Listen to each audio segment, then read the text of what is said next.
The 1960s, the decade of peace, love, and staring at a box in your living room.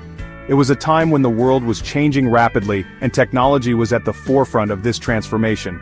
The television, a relatively new invention, was becoming a central part of daily life. Families would gather around their TV sets, creating a new kind of social experience that brought people together in a way that had never been seen before. That's right, folks, television was the hottest thing since sliced bread. It wasn't just a piece of furniture, it was a window to the world. News, entertainment, and even educational programs were now accessible to the average household. The excitement was palpable, as people marveled at the ability to see live events in far-off places from the comfort of their own homes. By 1965, nearly every American household had one. The television had become a staple, much like the refrigerator or the telephone. It was a symbol of modernity and progress, a must-have for any family looking to keep up with the times. The living room was no longer just a place for conversation and relaxation. It was now the hub of entertainment and information. It was like a member of the family. People would plan their evenings around their favorite shows, and the TV set often held a place of honor in the living room. It was more than just a device.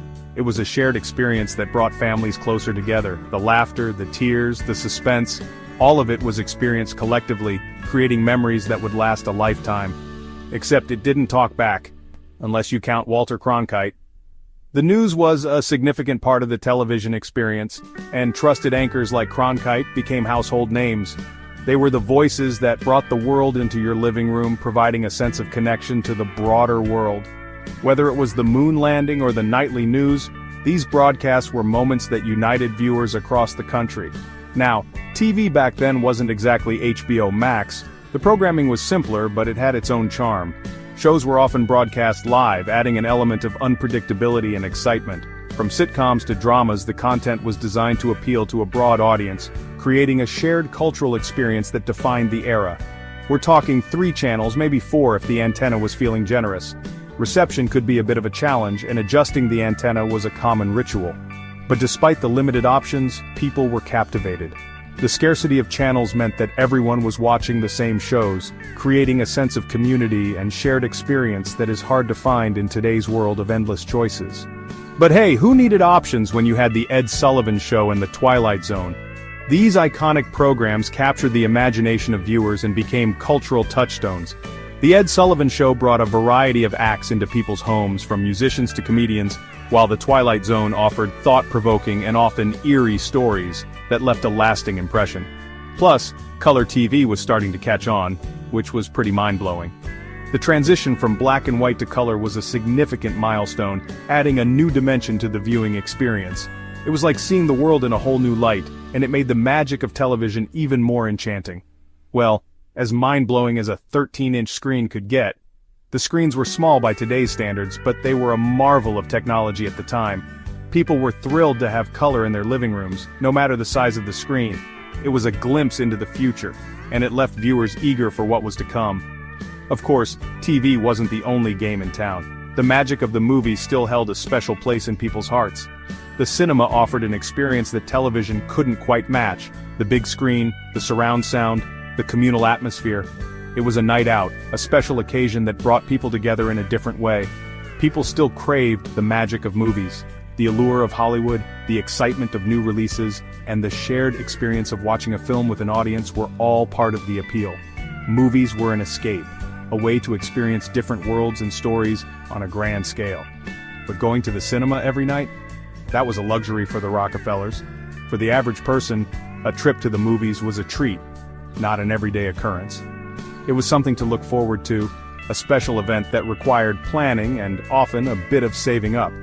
That was a luxury for the Rockefellers. The wealthy could afford to indulge in the cinema experience regularly, but for most people, it was an occasional splurge. The cost of tickets, snacks, and transportation added up, making it a special outing rather than a daily habit. So, what's a movie buff on a budget to do? Enter the home movie projector. These devices allowed people to bring the cinema experience into their own homes, albeit on a smaller scale. It was a way to enjoy films without the expense of a night out, and it added another layer to the evolving media landscape of the 1960s. For many kids, and let's be honest, some adults, Saturday mornings weren't complete without a bowl of sugary cereal and a healthy dose of cartoons. But after Bugs Bunny wrapped up his shenanigans, something magical happened. Movie time! Local theaters knew a thing or two about family entertainment. They'd host these things called matinee showings, basically, discounted screenings of popular movies. It was the perfect way to catch a flick without breaking the piggy bank. Plus, where else could you experience the joy of overpriced popcorn and sticky floors? But matinee showings weren't the only option for homebodies. A new breed of entertainment haven was popping up, the video rental store. Forget Netflix, folks. In the 1960s, if you wanted to watch a movie at home, you had to brave the wild world of the video rental store. These weren't exactly your blockbuster megastores, mind you. More like cramped mom-and-pop shops with shag carpets and questionable lighting. But what they lacked in ambiance, they made up for in selection. Well, sort of. They had walls lined with movies, but the selection rotated faster than a politician's promises. You snooze, you lose, my friend. And if you returned a movie late, let's just say those late fees would make you weep. Of course, renting a movie was only half the battle. You still needed a way to actually watch the darn thing. That's where things got really interesting. Section 4 lights, camera, frustration, home projectors and film reels. Forget Blu-rays and DVDs. In the 1960s, the height of home cinema technology was the film projector. These weren't exactly your sleek, modern projectors. We're talking clunky metal contraptions that looked like they belonged in a science lab. And then there were the film reels themselves. Massive spools of celluloid that you had to thread through the projector with the precision of a brain surgeon. One wrong move and bam, you've got a tangled mess that would make even the most patient person swear like a sailor. But hey, nothing says movie night like the whirring sound of a projector and the occasional flickering image, right? Plus, there was always the added bonus of wondering if the film would melt halfway through. Good times. Section 5, A King's Ransom for King Kong, the cost of movie rentals. So, you've navigated the video store, wrestled with the projector, and managed to thread the film without losing your sanity. But wait, there's more. Now you've got to fork over some serious dough. Renting a movie in the 1960s wasn't exactly cheap. In fact, it could cost you a pretty penny, especially if you wanted a new release. We're talking $1 or $2 a night, that's like $5 in today's money. But hey, entertainment always comes at a price, right? And besides, it was still cheaper than taking the whole family to the drive-in. Section 6, Dinner and a Flick, Under the Stars, the drive-in experience. Ah, the drive-in. A place where the magic of cinema met the great outdoors, creating an unforgettable experience for families, friends, and couples alike. The ultimate symbol of 1960s cool and the perfect excuse to make out in the back of your dad's Chevy. It was a time when the car was more than just a mode of transportation. It was a mobile living room, a private space where you could enjoy the latest blockbuster or a classic film under the stars. These weren't just movie theaters, they were events. Entire communities would gather, creating a social hub where people could catch up with neighbors, make new friends, and enjoy a sense of togetherness that is often missing in today's fast-paced world.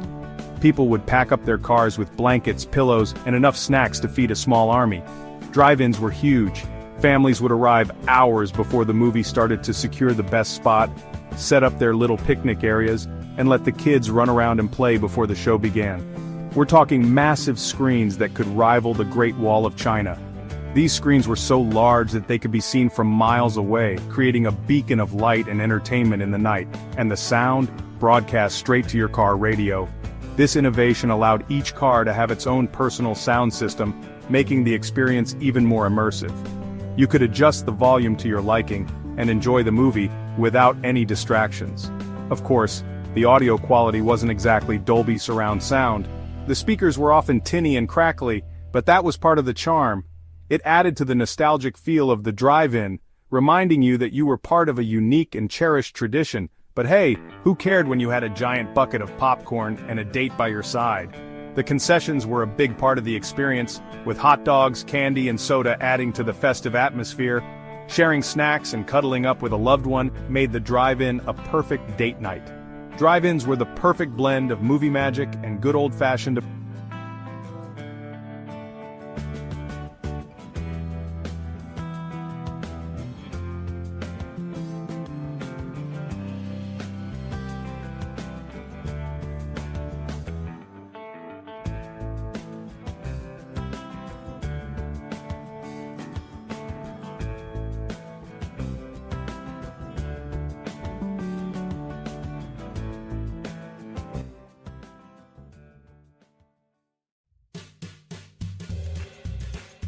Section 7: From Fuzzy Screens to Streaming Wars, the 1960s Legacy. Looking back, the way people watched movies at home in the 1960s might seem quaint, even primitive. Families would gather around a single television set, often encased in a wooden cabinet, to watch their favorite shows and movies. The experience was communal, a time for family bonding, and the TV was often the centerpiece of the living room. But those fuzzy screens and clunky projectors paved the way for the home entertainment revolution we know and love today. The technology might have been rudimentary, but it was groundbreaking for its time. It allowed people to bring the magic of the movies into their homes, creating a new kind of entertainment experience that was both personal and shared. From the rise of VHS to the dawn of DVDs, each new format brought with it a wave of excitement and possibility. VHS tapes allowed people to record their favorite shows and watch them at their convenience, a revolutionary concept at the time. DVDs took it a step further, offering better picture quality and special features that enhanced the viewing experience. From cable TV to the internet, the evolution of home entertainment continued at a rapid pace. Cable TV introduced a plethora of channels, giving viewers more choices than ever before. The internet, however, was the game changer. It opened up a world of possibilities, from streaming services to on-demand content, making it easier than ever to access a vast library of movies and TV shows. Each innovation brought us closer to the instant gratification we now enjoy. The convenience of being able to watch what we want, when we want, has become a staple of modern life. The journey from the clunky projectors of the 60s to the sleek streaming devices of today is a testament to human ingenuity and our relentless pursuit of better entertainment. Now we can stream practically any movie ever made with a few taps on our smartphones. The power to access a world of entertainment lies in the palm of our hands, a far cry from the days of adjusting rabbit ear antennas to get a clear picture. This level of convenience and accessibility was unimaginable in the 60s, yet it is now an integral part of our daily lives. The 1960s might be long gone, but their legacy lives on in our living rooms. The innovations of that era laid the groundwork for the technological marvels we enjoy today. Every time we sit down to watch a movie or binge-watch a series, we are benefiting from the advancements that began over half a century ago, reminding us that the quest for bigger, better, and more convenient entertainment never ends. The journey from the past to the present is a fascinating one, filled with milestones that have each played a part in shaping the way we consume media. As we look to the future, it's exciting to imagine what new innovations will come next. And hey, at least we don't have to thread a film reel anymore. The simplicity and ease of modern technology have made the viewing experience more enjoyable and less cumbersome. No more dealing with tangled film or malfunctioning projectors. Just sit back, relax, and enjoy the show. Now, if you'll excuse me, I've got a Star Trek marathon to catch on Netflix.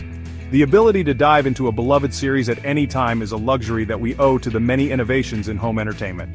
So, here's to the past, the present, and the exciting future of how we watch and enjoy our favorite stories.